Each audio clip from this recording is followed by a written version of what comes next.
The absence of attribution for many works demonstrates how the archive simultaneously produces visibility and erasure. As Jacques Derrida notes, the archive always works against itself, revealing its own internal contradictions. Unless you're a named artist, nobody wants the legacy of your work. It doesn't matter what it is. They won't come and look at it.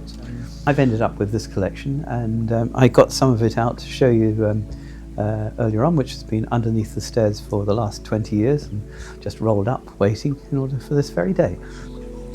Gaps and inconsistencies are constitutive of what we are. What covers over these lacunae are stories, which therefore possess their own agency. Memory is already a story, and when there are gaps in memory, new stories must be confabulated to fill in the holes. But who is the author of these stories? The more I think about it, the more I remember about it. My thinking was not very well ordered. I was continually contradicting myself. Through that excitement, you can find more stories that go with it. Then that archive can come alive and can say something to future people.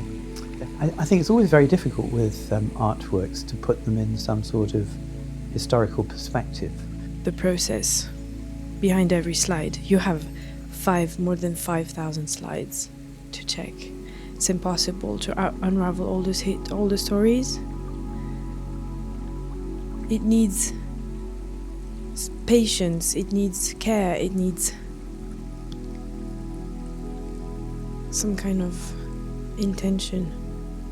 And you see that names have been forgotten and people have been forgotten. Who even took those pictures in the first place? The technicians have been forgotten. Who was working at the time?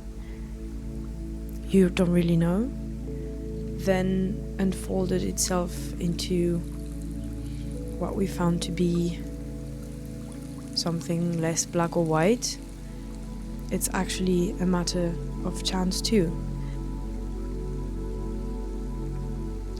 It represents what's gone on in the institution in some way, but as we're clearly finding out here, it's not doing a very good job about communicating what those people were doing. It's just simply a single image that relates to what they did in their show, and it's a pity. There could be more, but I don't know. And I was trying to create things that were quite random. I was tearing things up, sticking things down on paper, and then roller painting and various things like that. I was trying to take myself out of the artwork and not make choices that were pictorial in quite the usual sort of way. No idea at all. No, I would think they just decided that they'll take photographs of it, probably with a view to using it in their syllabus the next year or something. The possibilities were different. And I'm not so sure, looking back on it, that I was actually quite so settled at the postgraduate level. And when it finished, I certainly didn't know quite where I was going at all.